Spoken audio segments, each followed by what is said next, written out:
Hello everyone and welcome to another video here on the channel. Today I got a surprise what just came in the mail. This is the new Kamvas 16 Gen 3. Our good friends at Huion sent it to us, and I'm very happy for two reasons. First of all, I'm always excited to try new tech and see how it fares against all of the other ones that we've tried before. Second, our friends at Huion will be sponsoring more tablets for us in the new contest that we have here on the channel. If you've been living under a rock and you don't know about this, make sure to check it out. The two grand prize winners of the new contest that's gonna end on June 23 will be getting one of this, a Kamvas 16 Gen 3. I've been playing with this tablet for the past couple of days, so let's get right into the unboxing and my review. But before we do that, don't forget to subscribe. It's thanks to your subscriptions and to the amazing community that we have that we're able to do these videos. So if you want to help us out, make sure to leave a like, share, subscribe, and let's go. So this is the Kamvas 16 Gen 3. It's the newest model, or one of the newest models from our friends at Huion, and this is a quick unboxing. This is the spec sheet that you're going to get with all of the color information that you might need. It's a very complete tablet, so you're not really going to have any issues with color, and this is the tablet itself. As you can see, the size is really nice, really comfortable, not too small, not too big. Comes with this stand that you're going to be able to use to accommodate the inclination that works best for your particular workstation, and it has two different levels. You can use the little small like hinge thing right there, or the big one to get up to 3 different variations for each of them. It's quite sturdy, quite nice, doesn't slip, so good addition. Other than that, we have the new pen, and this is really interesting because it now has 3 buttons. The distance between the pen nib and the tablet is going to be shorter, and in general, it does feel a little bit nicer. It comes with its own little holder, and as with other models, inside the holder, you're going to find 10 replacement nibs. So if your nibs, if you have like a very heavy hand and they get damaged or you need to replace them, you're going to have up to 10 elements right there. It comes with the traditional cleaning cloth as well as a little glove that we can use to make sure that we have as little friction as possible when drawing on top of the tablet. And this is where it gets interesting. In the connections, if you have a laptop or a PC that is able to output display through an USB-C port, you're going to be able to use the one and only cable, this one right here. It only works if your USB-C can display output. If it's just data, it won't work, and you're going to have to use the other cable. The only thing that I don't like about this cable is I do feel it's a little bit short, but the good news is that if you have another cable, as long as it's compatible, you're going to be able to use it as well. If you don't have an USB-C port, don't worry, you're going to be using this other cable, which is actually the one that I'm using for my PC, and it's called the 3-in-1 cable, or 3-to-1 cable. It has an HDMI, a USB, and another USB. The extra USB, the red one, is in case your computer is very old and it cannot output enough energy through the USB port. You might need to connect it to the extension cord, this one right here, and to the little block that I'm showing here, so that you have power source, information, and image transfer. Again, I don't think you're going to need it. Most modern PCs have enough power through the USB slot to power this tablet, so just the USB and the HDMI is going to be more than enough to power your tablet. There's another little extension cord here for the USB-C in case you again need the extra power, but normally you might not be using it. Now, one thing I really like about this tablet is that it has a very little glare, very little reflection. You can see it right here in the studio. I have a lot of lights to make sure that the scene is very bright, and you can barely see the reflections on the screen. Now we're going to jump onto the actual display, and I'm going to show you how it works. Now let's jump onto some of the features that this tablet has. I'm going to show you the things that I like, the things that I really like, and the things that can definitely be improved in future models. First of all, the color. As you can see, the color is really good. Keep in mind that this is a 1440p screen, right? 2.5K HD. So it's really nice, and you're gonna have a very nice contrast on all of the different softwares and all of the different tools. One little tip that I can give you here, my friends, is if you find that the text is a little bit too small, make sure to go to Windows and change the scale of the text, the apps, and everything to 125 or 150. I do think that at 100%, unless you're working really close to it, the scale of the elements tend to look quite small. So I'm gonna set mine here to 125.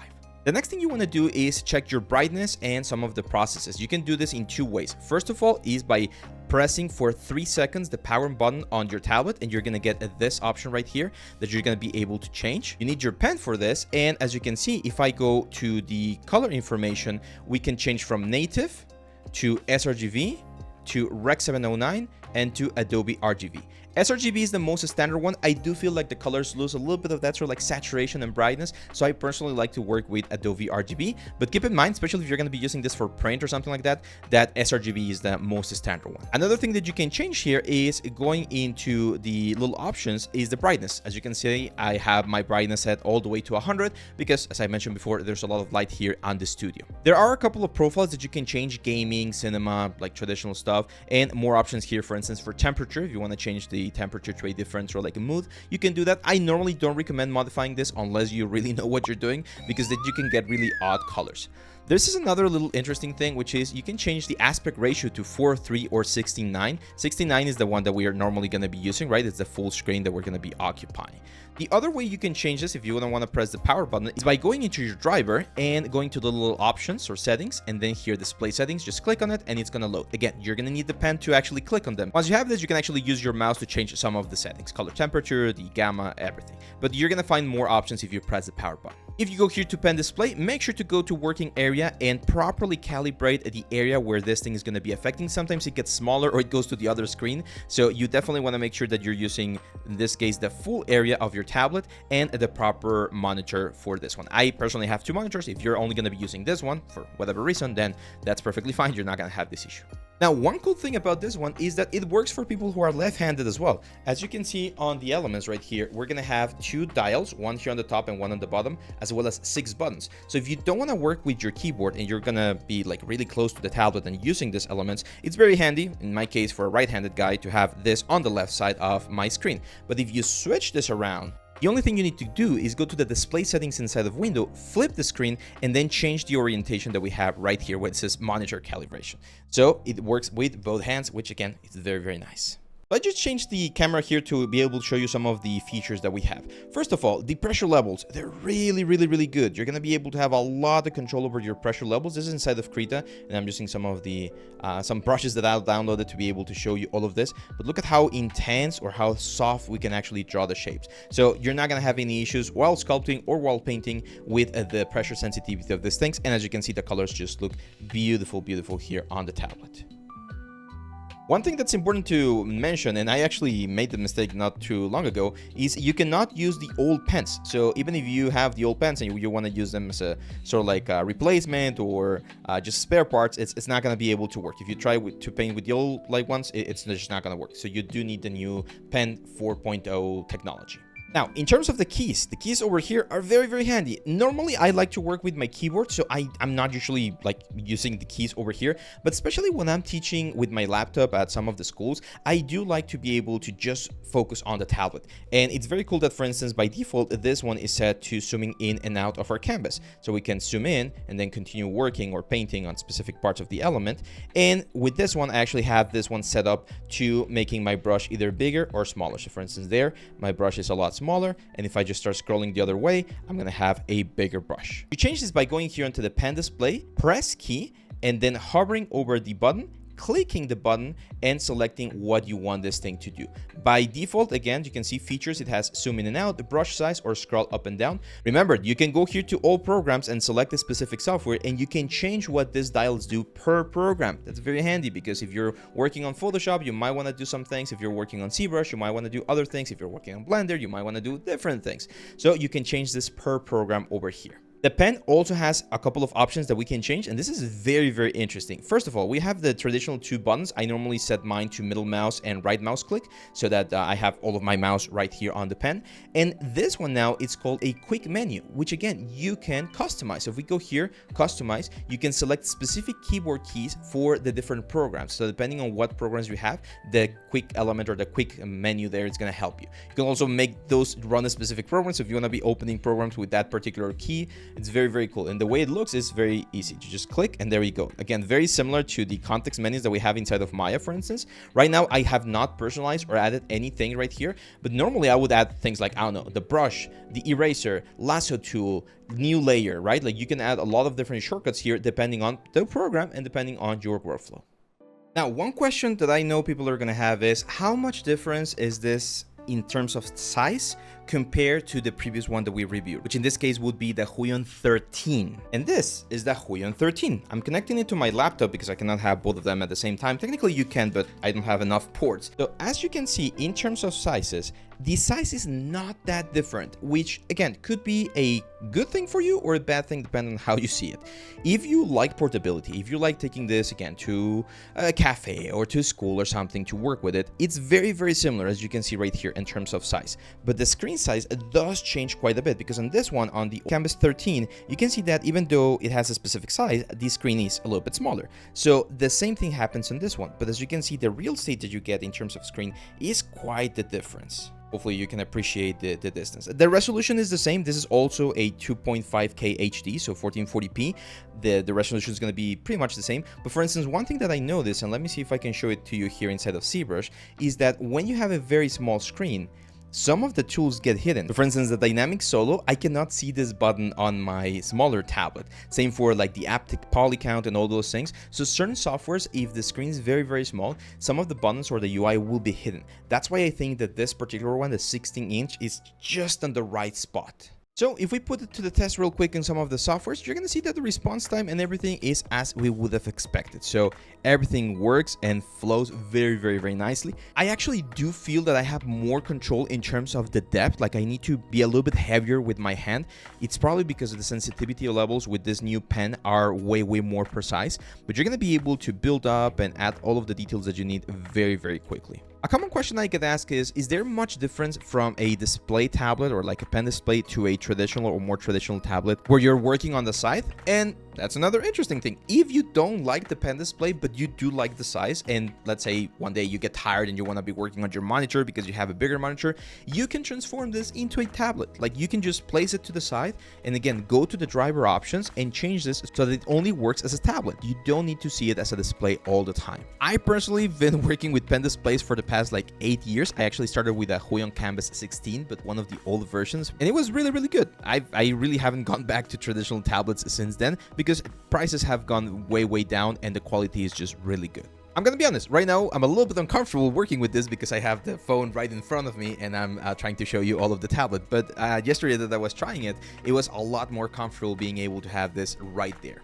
Now, last time I did a review of one of these tablets, I mentioned that there was a little bit of a bug where if you had multiple softwares open, you could have an issue where the tablets stopped responding and you had to sort of like reset the driver.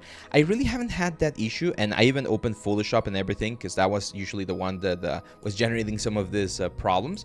So I think they fixed it. I really think that it got fixed on the latest drivers. Make sure, again, as I mentioned at the beginning, to update your drivers. Right now, for instance, we're inside here of 3D Code, and we can work very, very nicely adding all of the variations and colors to our character. I've tested the tablet in Substance Painter, 3D Code, ZBrush, Blender, Krita, and so far every single software has responded very, very nicely. Again, the colors look very nice. They might not be the exact colors you're seeing right now because again, I'm recording with my phone, and you know, phones sometimes add a couple of extra layers to the color profiles, but it should give you a very, very accurate thing. One thing I did do was I compared the colors of the tablet to my monitor, which also has a very nice range of colors, and they look pretty much exactly the same. I was actually quite genuinely surprised that it feels a lot nicer also to paint inside the Substance Painter. This is not necessarily something to do with the tablet itself. I think they've changed some of the brush things inside of the software to make it look a little bit nicer. But for instance here, I can start adding this sort of like blood effect,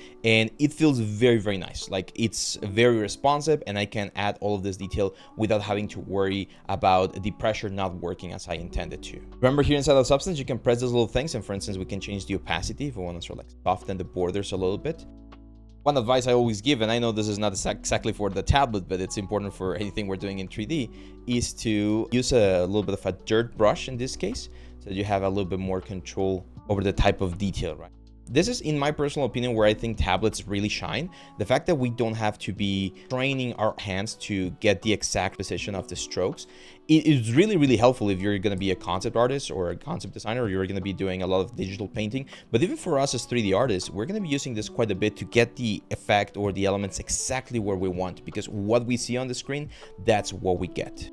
As you can see, I don't need my mouse at all. Like, I can do everything with the Element. I have Alt and right click to zoom in and out. I have Alt and middle mouse click to pan. I can just Alt and click to rotate. So most of the 3D softwares, you are going to be able to navigate using just the stylus. And now with the extra button, if you need something else, you can just map it to it. Now, as for pricing, I'm not sure if I mentioned the price or not, but I think this tablet falls exactly in the professional entry-level tablets. It's not as cheap as the 13-inch one. Of course, it's a little bit more pricey, but again, for the size and the features that you get, I do believe it's totally worth it. It doesn't have a huge tag as other competitors do, and the quality is just great. I'm gonna be leaving the link, of course, down here in case you want to check it out. So far, I have absolutely no complaints. This tablet is behaving exactly as I was expecting it to, and being able to have both my monitors at 1440p is just amazing. Now, for the gamers out there, I know you're going to be questioning some interesting things about the actual specs of the tablet. So, the tablet uses a 16 hertz sort of like refresh rate. That means that if you're going to be playing, yes, you're going to be capped at 60 FPS, but remember, this is 40p. So, you're going to get a really good resolution, and as long as you can hold 60 FPS, I think it's a great option. It does have a little bit more response time than some of like the most advanced gaming monitors out there. I believe the response time is set to something like 5 milliseconds, which again, it's nothing, right? But I know some people are really specific about the response rate that they like to have in your games. All in all, if you're going to be using this as a secondary display, maybe you have a small laptop, right? Like an 11-inch laptop or like a 13-inch laptop, and this is going to be your main screen. It's excellent to play as well. So for my final notes, all I can say, my friends, is that this is a really good tablet for the price point that it is at. It has a really good resolution, amazing response time, really nice color calibration. And if you're serious about 3D and you know you're going to be using this quite a bit, I think it's an excellent investment for your setup. Not only if you're going to be doing digital painting or any type of software that uses a pen, you're going to be having a great time with this tablet. If you want to check this tablet or any of the other Huion tablets, make sure to check the link down here in the description. And if you have any questions, if you want me to address a specific thing that I did not cover during the video, please let me know in the comments and I'll be sure to answer to you. That's it, my friends. I'll see you back on the next one. Don't forget, always learning, always improving.